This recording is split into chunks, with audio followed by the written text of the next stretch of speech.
Ciao, buongiorno, and welcome back to Tales from Tuscany, but not at all in Tuscany. You might not recognize the surroundings, and that's because I'm sitting in my bedroom at my mum's home in Sydney, Australia. So many of you that follow my vlogs probably know that I have been spending some time here in Sydney with mum, and I'm due back in Tuscany very, very soon. But before I go back, I wanted to make this video for you because once again, since the last time I did with David a Q&A type thing about buying a house, we were pretty much just in the processes of doing things. Whereas now we feel like we kind of forced to become experts on the subject, and now I'm even helping other people to go through the processes. So I am just learning every single day, and it's awesome. And I'm really enjoying the process of learning and being able to pass on the information to others and make the process really smooth and simple. And it's not that complicated, but it can be. And of course, if you don't have the language, well then yes, everything is just one big question mark, isn't it? And I totally understand. So today I'm going to try and just go over a few of the questions that you've sent to me. Some of them might be things that you've heard before if you've been listening before, but of course we have new viewers, and thank you to that, new subscribers and new viewers all the time, who may have not caught up on other things. So I might be repeating some answers you've heard before, but then again, some of the things are really, really new as well. So I'm going to pop on my glasses and I'm going to start off with question number 1. So question number 1 today was from Violetta. Thank you, Violetta. Violetta views us, is a subscriber and watches us quite often, I'm sure. And she has asked, why did you choose Italy over France? And she actually said in her question, I think in her message to me, she was quite delightfully surprised that I had done that. So Violetta, now the funny thing is, yes, we have chosen Italy over France, but in fact, I have done the whole French thing. And I know I don't speak a lot about my past life in these vlogs because obviously I'm talking about what's going on now with my beautiful new life with David and us buying in Tuscany, etc. But I lived a whole other life prior. I'm getting on in years and I have had quite an exciting and really amazing life. Made lots of choices that took me in lots of different directions because I'm that kind of person. And I did live in France for 10 years. So that was during the 1990s. We literally went and found a home in 1989, lived from 1990 until the millennium, did New Year's Eve in France for 2000, and then moved back in 2001. So it was a full 10-year period that I lived in France. This is with my ex-husband, who was French. And I also wrote books about that 10-year period, which are in fact, the first one was a bestseller. So I have a whole other life, or had, I beg your pardon. So I love France. I actually do love France, and honestly, I follow lots and lots of vlogs about France, about people doing up chateaus in France, all that kind of thing. Because if you can imagine, when I did exactly what they're doing now, my ex-husband and I actually did 2 major restoration projects in 10 years. Major restoration. In fact, the second one was like a grand designs type restoration, and I wrote about all those kind of things in my books. But there was no internet then. It wasn't until we actually got back to Australia that we ever had the internet. So it started to be introduced just before we came back from France. So therefore, there was no such thing as blogging. There was no such thing as doing blogs online or any of that kind of thing. Apart from taking photographs on a normal camera, not a digital camera, I have loads of photographs, traditional photos, but apart from that, I don't have films and wonderful things like you would have now. So it's a shame because I can't can't share that part of my life with you all, but I can, and I did via my books, and my books tell the entire story. Now, that is why, coming back to choosing Italy. Now, my heritage is Italian English. My mother is British, both Australian. Both of my parents have a citizenship, of course, and passports in Australia. But my Italian father came out from Italy. My mother came out from England. They both met here, and Dad passed away many years ago. But both of my heritages mean a lot to me. But I must admit, even like my mum, all of the family, we've always been very, very drawn to our Italian heritage. And I lived in Italy for a year when I was 15, 16 with my parents. And since then, I've never stopped going back. So the reason we chose France the first time was because, as I said, my ex-husband was French and we decided to do that, and it was awesome. I have no regrets about that, that's for sure. But Italy was just an absolutely natural choice for me now in my later years, because number one, David also loves Italy. It's a very strong thing for me. I feel like I'm back home. Every time I've ever gone to Italy on holidays, and I've spent many months, over years and years and years, I've gone back for months and months and months on end, looking for houses, thinking I was going to buy something on my own, even when I was a single person again. Never happened, and I know it didn't happen for a reason. It didn't happen because I hadn't found the right person to do it with. And when David came along and was so on board with me and my dreams and my aspirations to do this, it was just awesome, and that's how it all came about. So I hope that answers your question, Violetta, and thank you so much for asking. So question number 2 today comes from Cherie N. Now I'm being very precise about the N, because we have a few lovely Cheries that subscribe and watch us, so I wanted to be precise about who was asking what. And Cherie's first question was, how do we find our village home? Now, I'm pretty sure I did go over this with my first Q&A that we did many months ago, but I'm happy to touch on that again, that's for sure.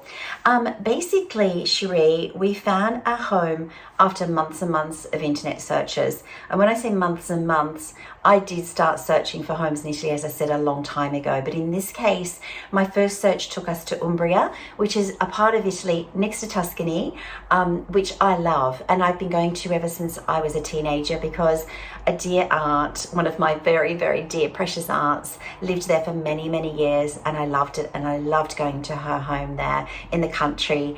And that's where I think I probably got a real love actually for the country and being amongst olive groves and in the hills and all that kind of thing. So that happened, and then I just started to search there.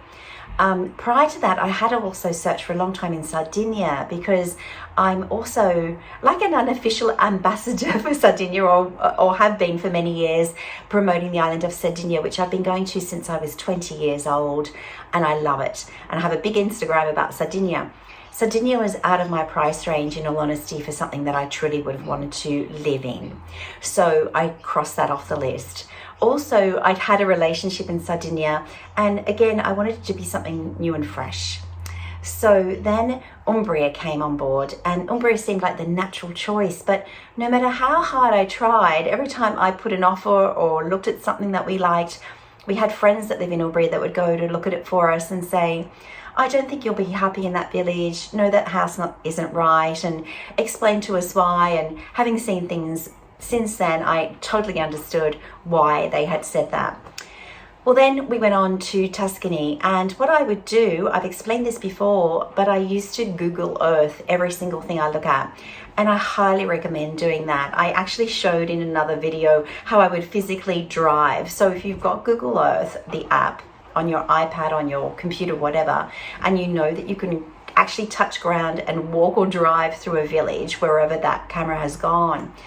That was a great way of introducing me to villages that I did not know. So I did that when I was looking for villages that I thought were appealing to me. And the name Chianni had popped up a couple of times when I was doing searches in sort of more the north or northwest of Tuscany. And even though it's in Provincia di Pisa, which is like what they call the Golden Triangle, which is below Pisa, I hit the ground running, so to speak, with Google Earth, and was impressed by what I saw. And not because it was the most beautiful village, and it is beautiful, but not because it was the most beautiful village, like something you might go to as a tourist. But what really impressed me was because it had everything I felt I needed. I could go to David and say, David, this has got this and that and this and that. It's got everything. If you want to live long term, we aren't too secluded where we can walk out our front door and get everything we need. And that was so important to us. So that's how we found the village. And then from then, I just really concentrated our search on what we could find there or close to there.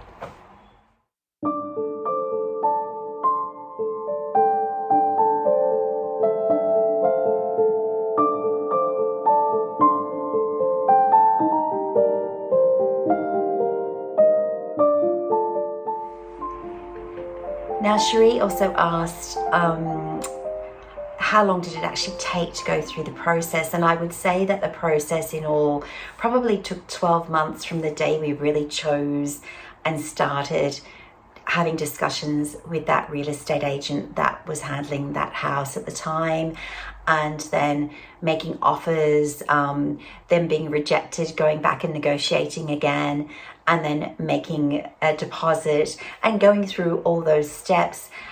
Because we couldn't go to Italy to do settlement or even see the property, we had to do virtual tours, as I've showed you before in the past. We had friends that went back to view the property just before we actually did the settlement act. We had to do a lot of official translating here in Australia through embassies, consulates, I should say, through official translators, because even though I'm bilingual, it has to be someone that is consulate approved. So there were so many steps that the process took a bit longer for us as well. And now when I help people, I manage to chop a lot of that out, boom, boom, boom, and make it a lot faster. Where, for example, someone I'm helping at the moment, we've managed to go from point A of finding the house, making the deposit and settling within a few short months, really quick. So it does make a difference, of course, if there's any other complications or you're on the other side of the planet or you don't speak the language. And in fact, another part to Cherie's question, I think, was how did we manage the process from another country? I've probably just gone through that. But in fact, if you have a good agent on the ground in Italy, they will help you to understand every step you need to take in your country.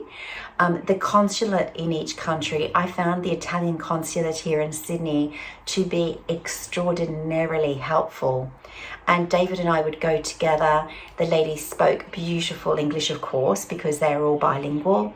And she explained every part of the process, gave us every form we needed to fill, tell us every document we needed to fill out or to obtain, every single person we would need to contact, telephone numbers, email addresses.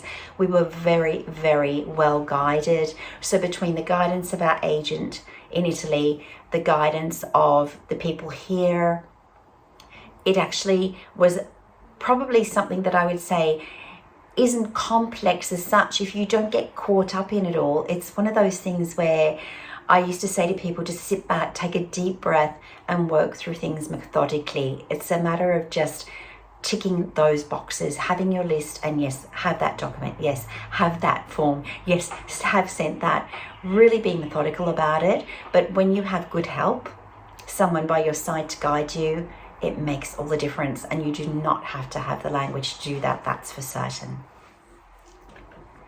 So the final question for today, but I do have lots of other things to share with you straight after that, is from our beautiful subscriber and dear friend, Brenda M, who's become like our best friend via our vlogs. It's so lovely how we're making so many lovely friends around the world via the vlogs here on YouTube. So thank you, Brenda, for sending in this question, though it's a little bit loaded, I will admit. What is the first step before you take the leap? Oh gosh, my darling, what a loaded question. So before you take the leap, I think the most important thing is mindset. I was doggedly determined. I had put all fear of anything going wrong to one side, because I find that if you doubt your decisions, if you doubt what you're doing, you just won't get there. You'll procrastinate, and procrastination is the killer of all dreams, in my opinion. So I was doggedly determined that this was going to happen. I took a leap of faith, in fact, and I just decided that this is what we need. This is what I dearly want and desire. And I knew I had David on board with me and felt as strongly as I did. And that first thing before searching, before anything else, was yes, this is truly what we want. We have some very important reasons why we want it. So that's a big thing, having those whys. If you just want to buy a house in Italy or anywhere, in fact, on whim, you don't kind of have a strong reason why. So you might just flip and flop about and look at things and everything, but it won't happen. If you have a really great reason, and that can just be, oh, I just love Italy, I just want to have a home in Italy. If that's strong enough and that fires you up, that's enough. In our case, coming to a certain age, if you like, as well, it was my dearest dream to have a home in Italy, to fulfill a dream of mine, but also to fulfill a dream that my family has had. My father really dreamt of having a home back in his country, but it never happened. So I feel like I've been, oh, and I get goosebumps when I say that, to be honest with you. I've just been covered in goosebumps. Thanks, Dad. I've always felt this incredible pull, and I felt like every time I do something to do with Italy that I'm blessed, especially in this journey with David, truly blessed. And so it's fulfilling that long-lived dream, also to give us financial freedom. Huge thing. As many of you know, yes, you can buy villas and castelli in Italy for millions of euros, of course, but you can also buy homes that I would never find. I wouldn't even find someone's garage in an awful suburb in Sydney for the price of our beautiful home in Italy. So the financial freedom it gives you to purchase something like that, and then being able to move ahead with your life, knowing that you owe nobody anything. As long as you have enough money to live whatever lifestyle you want to have, and we love the simple country life, so that's great, to be able to cover your utilities and all those kind of things, still be able to travel, of course. But as long as you know you can do those things, well, then that was what we wanted. And that may not be someone else's dream, but I hope that's answered your question, Brenda, because to me it's all about that why you're doing it, and also putting fear to one side, absolutely, from day one before you even start the journey. So I have my trusty iPad with me now, and I have some things I'd love to share with you. Basically, first of all, I'm calling this process steps. So the things that you will need to go through, and I hope this helps. And also, yes, I've got some great tips and things as well, little tricks and tips that I've learned along the way. But first of all, probably the first part of the process is, of course, you're going to start, that fun thing of looking for houses online. That's what everybody pretty much starts with, or unless you're on the spot in Italy already and going to agents directly.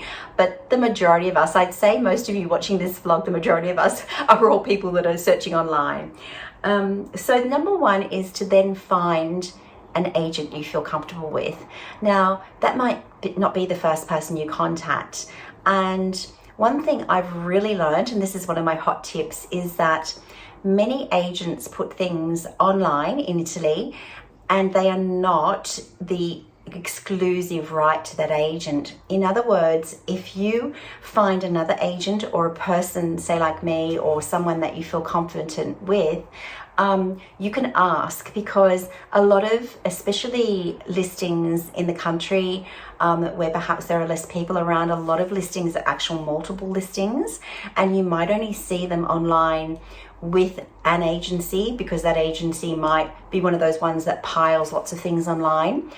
But you can always ask someone else if there's someone else you would rather deal with, if they also have that listing, and oftentimes you'll find they do. So that's already one tip.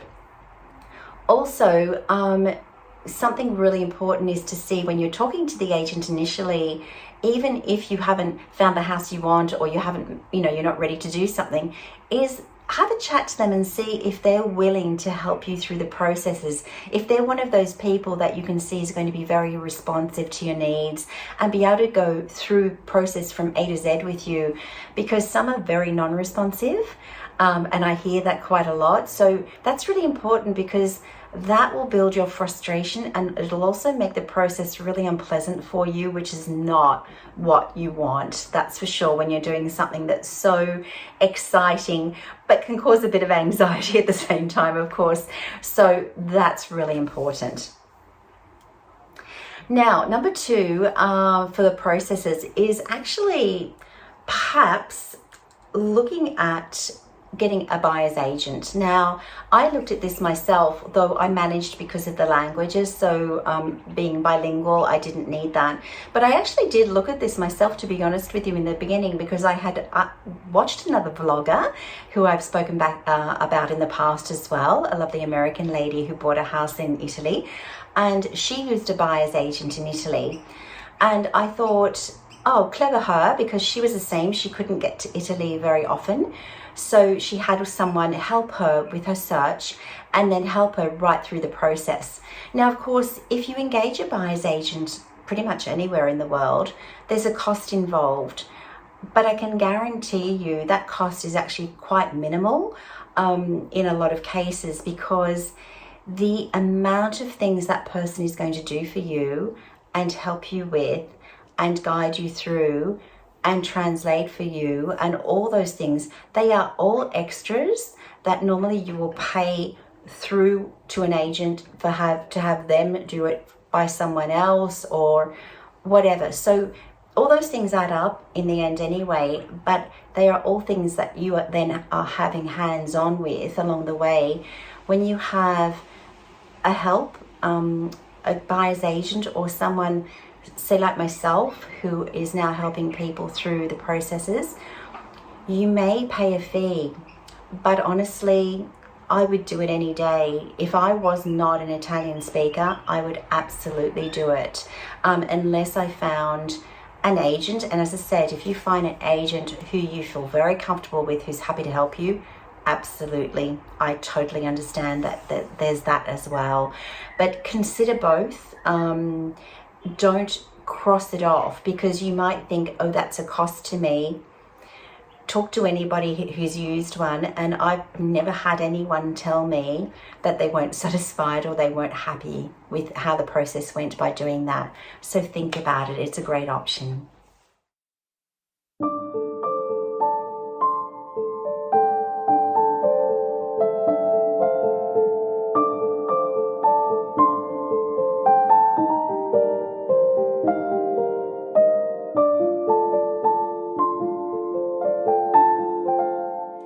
So before I share my ultimate tips at the end with you, I just wanted to break this up just a little bit today, because a lot of people ask about other things about our lives and stuff as well. So I thought that today, being here sitting in my mum's bedroom in Sydney, was a great opportunity just to share a little bit of footage. It's just a couple of little minutes of a beautiful place right next door to here where mum lives, basically, which has a really strong family history for us.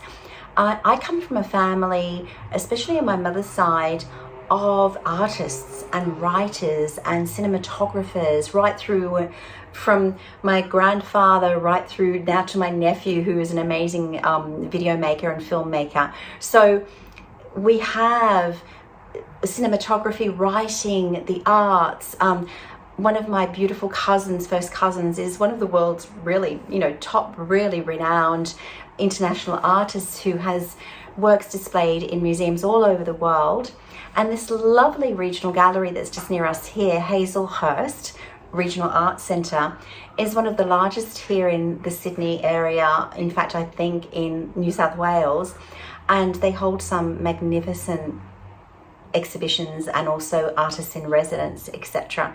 And I have been involved in this as a volunteer in the past, but also my family have a very strong family connection with Hazelhurst because my mum's elder sister, her mother, mum's mum, my grandmother, all worked for the family that used to own the property, that then they donated their beautiful property, the Broadhurst family donated their beautiful property here, large property, to the local government on the proviso that it became a centre for the arts, which it has done over the years, and it's just incredible.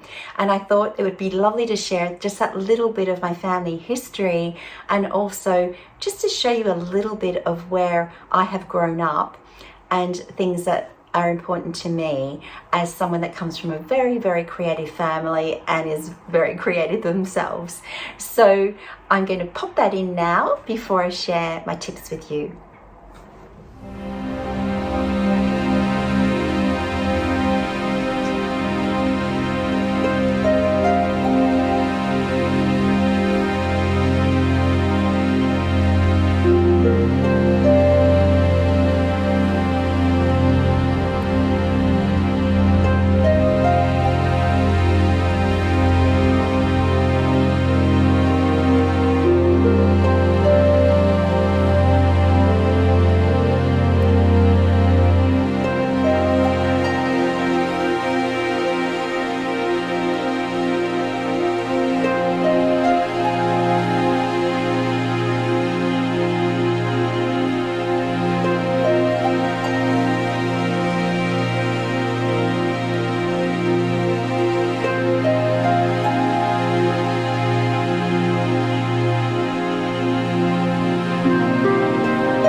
I see myself like this.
So, up to our amazing tips. I hope you enjoyed the little journey around Hazelhurst with me. I really enjoyed doing that the other day.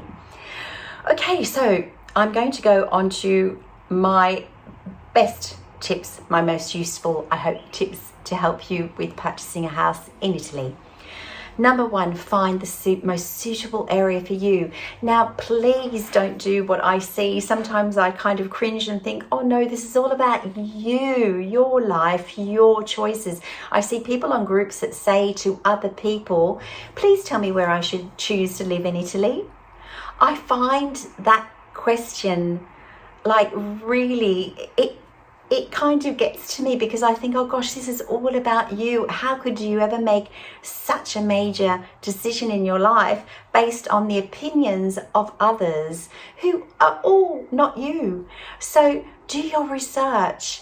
Don't be lazy about it, please. And if you've never been to Italy before, definitely just don't ask strangers to lead you in the right direction. Find out what it is that you love. We all know what we love the most. So if you already obviously are in love with Italy and thinking about it, then do you want to be in the mountains? There are people that their whole lives are based on hiking or skiing or things like that. Do you want to be by the sea? Do you absolutely have to see the ocean, go swimming in summer, lie on a beach? Also, budget. Think about your budget. the further north or the more you are in major city centres or major tourist centres, the dearer you will pay, obviously.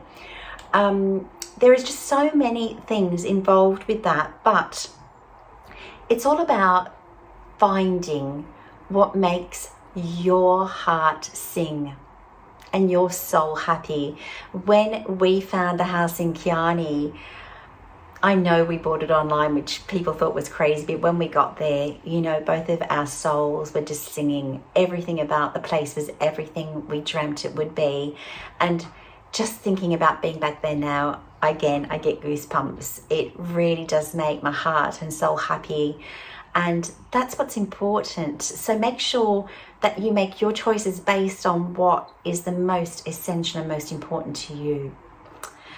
Then use Google Earth. I've said this before, I'll say it again. If you're not in Italy, Google Earth, and I'm not one to promote things, but Google Earth was my savior. Being stuck in lockdown in Australia and not being able to travel at all for such a long time, Google Earth got me over to other parts of the world, got me right through little tiny villages all over Italy, and had me traveling in my mind and had me discovering things I never thought I would. So, hallelujah to that. Now, if you're on social media, apart from looking at YouTube, Facebook, for example, I know a lot of people don't use Facebook, but if you do and you are really looking at ways that you can connect with others that have done this, there are some awesome Facebook groups, expat groups, all different groups that do allow people that are not already in Italy or wanting to go there into their groups. So perhaps join some groups. I'm in quite a few groups that I find are incredibly useful. I joined them before we bought the house, and we just, you know, read about information, see little tidbits that people were putting in, and every little thing was just that little bit more useful, and another hint about maybe that's not for us, maybe that is, different things like that. So that's really, really useful. And I think this is, oh no, it's not the last one, but one of the major ones, watch YouTube. Subscribe to us. Subscribe to other people that are doing similar things. People that are on the ground and have done this, like David and I, like other people, whether it be in Italy, France, wherever, when they're talking about their experiences, that's one of the richest forms of information that you're going to get. Absolutely, because they're people that have lived through the processes in all different places, all different ways, and you will always find someone that resonates with you. Okay, so last couple of things. This is a little bit more contemporary about what's happening right now. The prices in Italy have started to go up, and also inflation is affecting the prices of homes in Italy. As most of you know, times are changing. The things that are happening around the globe with finances are changing, and I'm not here to talk to you about that, but hence, in the last 12 months, the prices of homes in Italy in general have gone up by about 3.8% on the research I've done. So that's just in the last 12 months. So in other words, what we paid over 12 months ago now, or not, 12 months ago, would not be the same now. It would have gone up. So there are still bargains to be had. And in general, I mean, any Australian looking at this, any American looking at this, most people in Britain as well, like, you know, different countries around the world, you'll know, if you've done your research again, Italy is one of the least expensive countries to buy into. And of course, if you have a large budget and can afford a beautiful castello, well, you lucky person, how wonderful. But it's one of those wonderful countries where there is absolutely something for everyone, and you can find wonderful homes, just as we did, for prices that you would never imagine to pay in other countries. So even though they have gone up, it is still very affordable, and still very affordable for rent, although I believe that even rents have slightly changed, but not quite so much. As I mentioned earlier, always remember, if you're the kind of person that doesn't know Italy that well, or you might have just been there on a holiday, that holiday that you went on where you perhaps spent it in a tourist hub that might not be the best choice of place to live in unless you're absolutely certain that you love that so much and you love to be around gazillions of people in summer and all that kind of thing. Just keep that in mind. Tourist hubs, you're always going to pay a premium per square meter for anything you look at.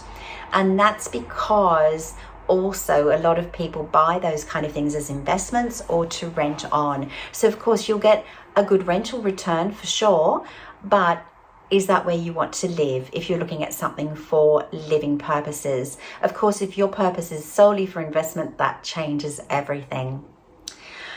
And one last little thing that I was going to talk about actually had to do with, I'll just pop that down, had to do with the €1 houses and buying really, really inexpensive homes in villages that have €1 homes or very inexpensive homes. Now, just to give you this information, if you like, I really want this to be clear because I think a lot of people get confused about this.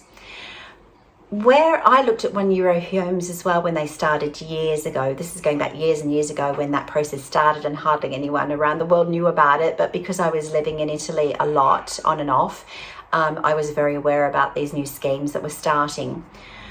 €1 homes are always in areas that are not lived in very much. So therefore, because of that, they are going to be homes also in villages where you may not get much rental, because if you're in a village where there's hardly any population and they're trying to repopulate and it's not near major tourist things and it's not particularly a rich village, let's say, and that's why people moved out. And please don't take this as a criticism to people that are doing this or to people that want to be in those villages. I applaud you. But I just want people to be aware, because I have watched entrepreneurs who have bought €1 homes and put, several thousand, sometimes tens of thousands if it was in a bad way, into doing it up. And at the end of the day, they've actually admitted that they would have been better off buying a house already that was livable, already didn't need as much work and didn't have caveats on it, because they do have regulations on these homes about what they could do with it. Because when they've gone to later on rent it, there's no one there to rent it. It's not a place where tourists go. And if someone does come, they have to ask incredibly low rent to get someone there. So you won't get that return you're thinking of, or it's highly likely that you won't. I haven't done this, so I'm not speaking on experience, but I am speaking on knowledge and by research that I've done. And that's why I always think it's better to spend that little bit more, possibly, and just buy the property you want, and think that, if you're spending 20,000, 30, 40, etc., you're going to get something that probably needs a lot less doing to it, but is not going to have any caveats about what you do with it, when you live in it, whether you rent it. Those things are really important. Now, there's one last thing that I wanted to bring up in today's video actually, is that I've just have been going through the process of helping someone in Italy go to auction. Now, a lot of you, when you look online at houses, if you're anything like me, I used to actually tick the box that says take auctions away because I was dead scared of them. I just thought, no, there's no way I can do that. There's no way I can be involved in an auction process from Australia. I was wrong, but of course I was right in being kind of scared of the process, because it is quite complex and it's so totally different, I have learnt now, to what an auction is in my country. So of course we do have what we would probably call, I'm not an expert in this, but like a judicial type auction where a house has been seized by a bank. They definitely occur, that's for sure. But in general, here in Australia, I don't know about America, the UK, other countries like that most of my viewers are in, but the amount of auctions here are actually just normal auctions. A lot of people take their home to auction rather than put it on sale because they believe with the competition that they'll achieve higher prices, and that's just become a very popular way of doing it.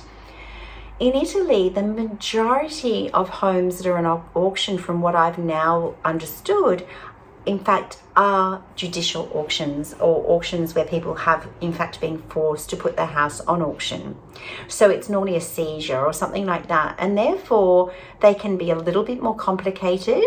And also, we've found out through the process that I've been going through with some friends that they often don't go on at all, because of course throughout the whole procedure, if the owner of the home can find a way of solving the issues that they have with their bank, then the auction is called off. So it doesn't mean that if you start to make a offer on a house or start to follow an auction, that it will actually go through the entire course until the day of the auction.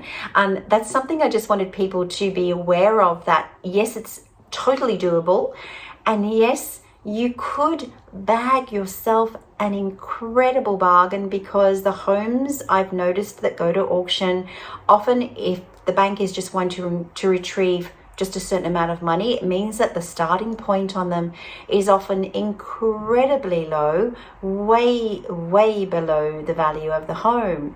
So if that is something that you're happy to be involved in, yes, I do know the procedures now, and yes, I can help you through those procedures, but be aware it's not as straightforward as you think. And it may not be. You may have to pay certain fees, and you will need a solicitor that we can help you with. You will need a geometer that we can help you with, all those kind of things.